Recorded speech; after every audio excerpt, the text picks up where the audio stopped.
What's up everyone, it's Austin here from Make Pop Music and Austin Hall Audio, and today we are back with another video. And for the video today, I wanted to cover a technique that I don't see too many people on YouTube talking about, and that is a technique that I like to do where I add a new element every 4 or 8 bars, just to kind of keep a production feeling light and fresh and having some dynamics. I feel like a lot of people hear this tip and they think that it has to be really big stuff, like you have to add a new synth part, or you have to add a new guitar lick, or you have to like completely rearrange the drums.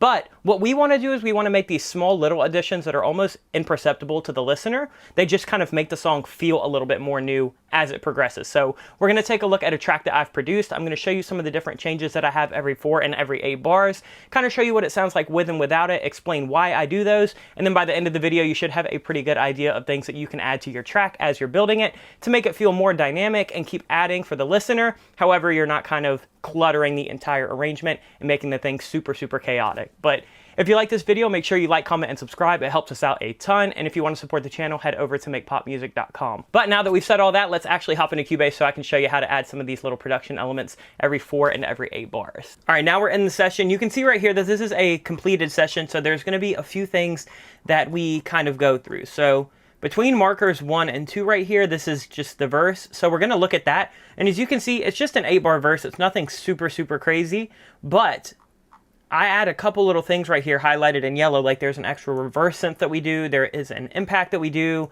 there's an extra little guitar hit, and there's some vocal layering. So right now, I'm going to take all of that stuff out, play that verse all the way through so you can kind of hear it. And then what we're going to do is we're going to add that in so I can start to kind of show you what some of these really subtle layers do, especially on the second 4 bars.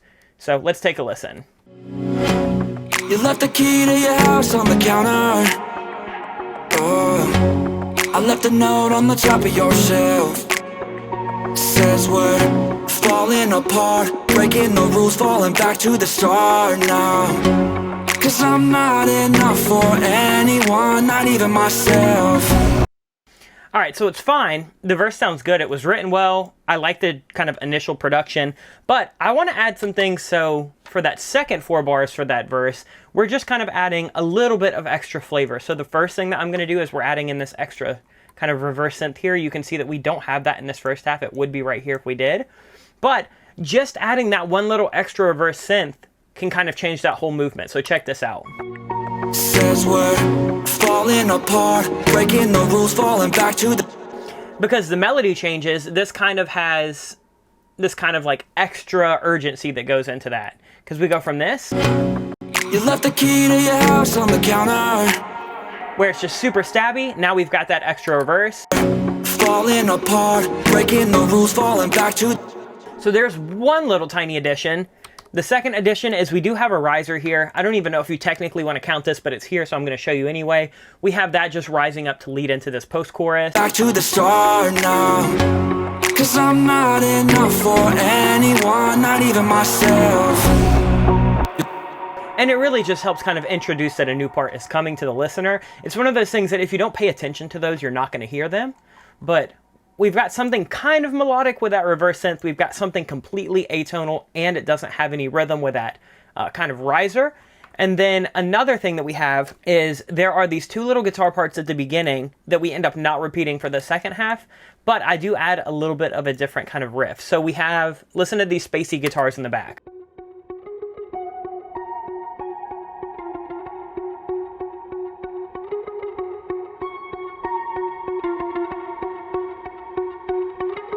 So I don't repeat them there because the melody changes and they didn't really fit with that. But I do add this one little extra lick in.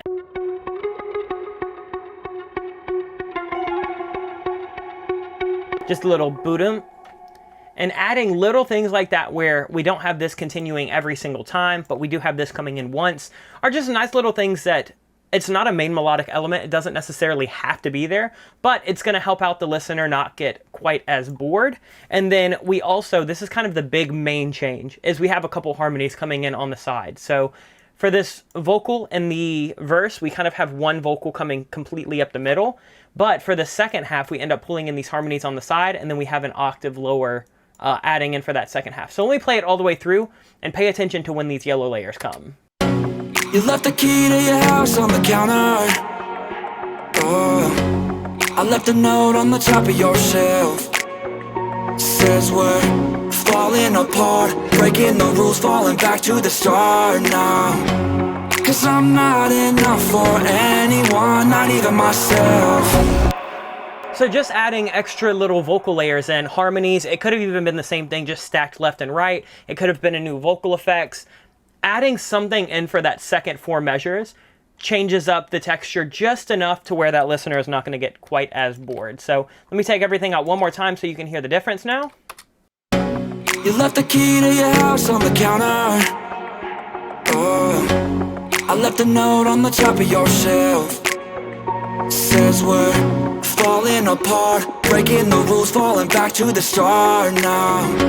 'Cause I'm not enough for anyone, not even myself. See, now that I play it without those small extra layers, there are things that, you know, technically they're not super needed for the arrangement, but now that they're not in there, you almost feel like it starts to lack energy when that second half comes in, and that is never what you want. So let me turn those back on. We kind of have something similar coming through this pre-chorus, so let me show you this. This one is much more subtle because we're kind of scaling back to production in general, but take a look. We're gonna have this synth come in halfway through. You're lucky, you're so blessed. I hate that I'm a mess. There's nothing more to say. Same shit, different day, I'ma fade away. Let's just say goodbye, 'cause I won't get this right. There's nothing more to say. Same shit, different day, I'ma fade away. So you probably, even if you were watching that, couldn't hear that actually come in. Here it is in solo, so you can kind of hear what it's doing, and then I'll show you what it sounds like with the production not having this element and then sticking it back in there. This is really just for texture and to beef up these muted guitars. Here's what this synth sounds like.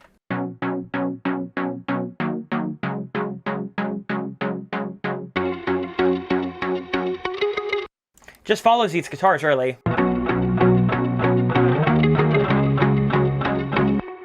So again, not super essential to the core arrangement, but let me take this out and you can hear that it starts to just get a little monotonous about halfway through, even with this filter rise. You're lucky, you're so blessed. I hate that I'm a mess.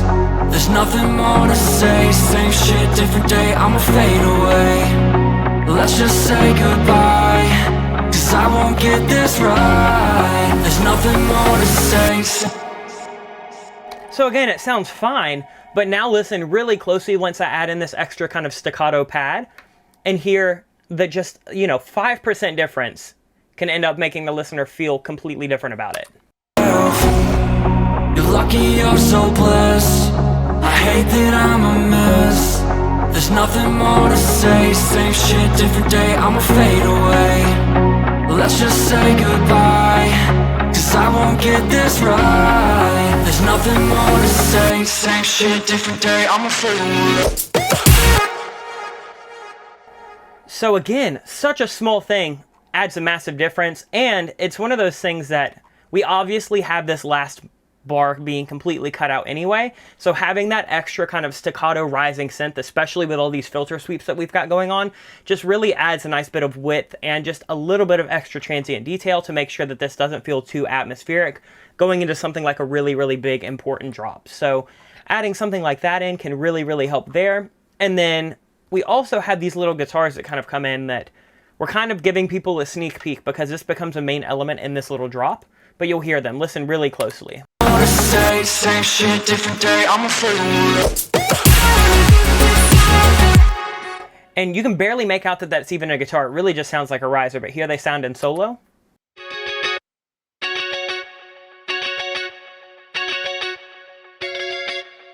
So kind of introducing an element a measure before or even a whole bar before can kind of get people's ears, just a little bit kind of tuned in to hear that when it actually comes in.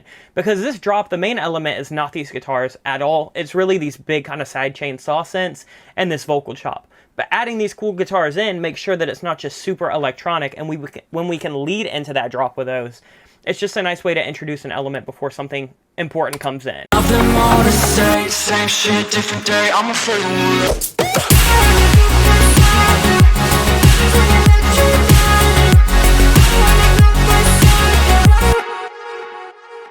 So that's another little thing that we add. And then for the drop, we have an 8-bar drop. So the main things that we're doing is for the second half, we are changing the drum fill that leads in.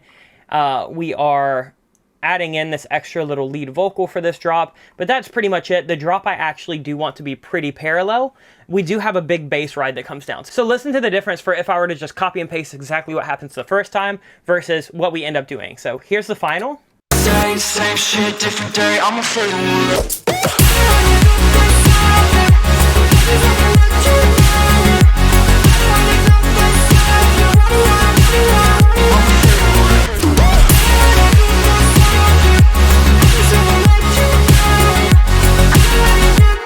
So the main composition of that drop is the same, but bringing it in a slightly different way every time makes it just a little bit more exciting. Let me run a little loop right here so you can kind of see what this would sound like if I just duplicated this kind of initial part. So here's what it sounds like on a duplicate.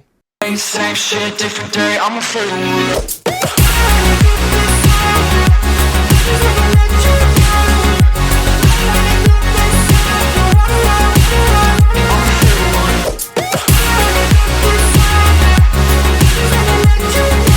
It's really subtle, but I tend to think that the way that we have it with that extra fill coming in, having that vocal completely trail off and cutting everything out again, just adds a little bit of extra impact.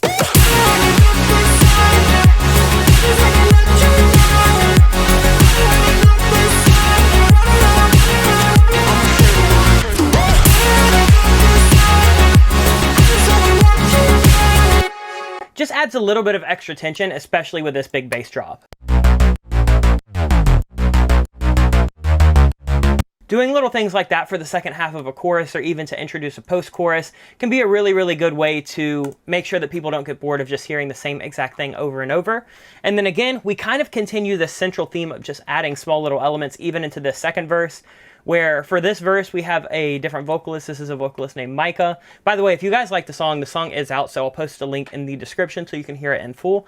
But this verse is completely different, right? So we're adding all of these drums that we've never added before. We're adding guitar that we haven't added before. So you have to be careful about something like this when it's a completely new area of the arrangement, adding a ton of stuff for the next 4 bars. Let me show you what this sounds like as a kind of final version. It's like, okay, I've had a few bad nights, but I'm better now that I know you're alright. I anticipate the worst. You found a new way, make it out alive, because you and I cannot survive in this world. So here we are. So nothing for his vocals really changes. Micah kind of pulls in and out harmonies and little ad-libs and stuff like that, so I'm not even going to highlight that too much. The main things that we pull in are, for the second half, we're pulling in an extra little hi-hat loop. It's tucked in super low.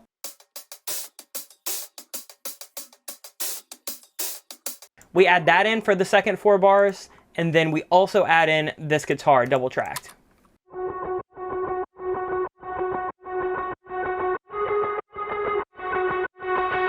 This nice kind of side-chained crunchy guitar, and it kind of filters up so it kind of acts as like its own natural riser. But let's take that guitar out and let's take that extra loop out and hear how kind of stagnant this second half of this verse becomes.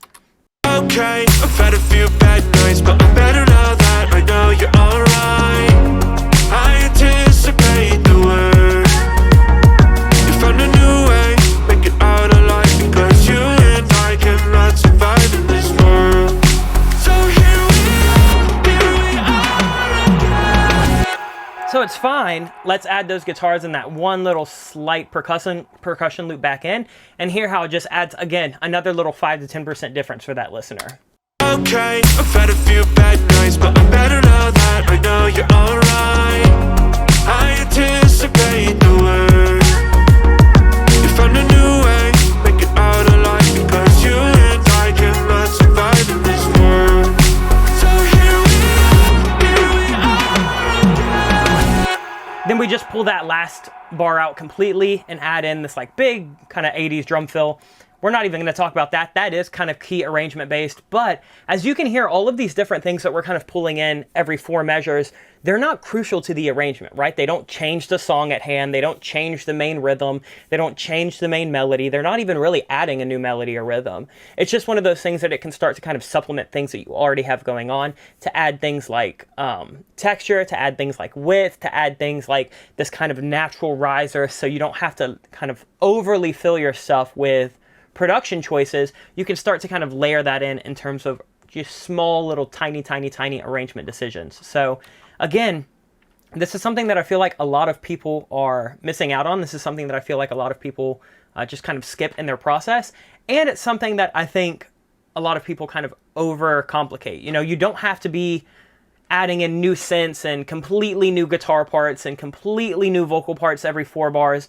Just little textural things can make a massive difference in terms of pacing and dynamics. So yeah, hopefully this kind of gave you an idea of how to add these small little additions every 4 bars, just to keep your listener a little bit more entertained. All right, and that's going to do it. As you can see, adding something every 4 or 8 bars doesn't have to make a production super cluttered. They can be these really small things like adding a percussion loop, layering a synth up with 1 extra layer. It doesn't even have to add anything new melodic or movement-wise, just to kind of add texture, add dynamics, kind of automate your filters up and down. These are things that I see a lot of people lacking on when they send demos, and these are things that I see a lot of professional producers really kind of tucking into their productions, so by the end, they feel really polished, really big, really dynamic, and just kind of interesting for the listeners. So hopefully you liked this video. If you did, let us know in the comments down below. Let us know what you want to see in the next videos down there as well. And if you like this video, like, comment, and subscribe. Other than that, if you want to head over to makepopmusic.com, you can go check out all of our stuff we have over there. Sample packs, preset packs, courses. We have blog posts over there, all kinds of cool stuff, so go check that out. But that's going to do it for this week. We will be back next week with more content. Much love, everyone. Peace.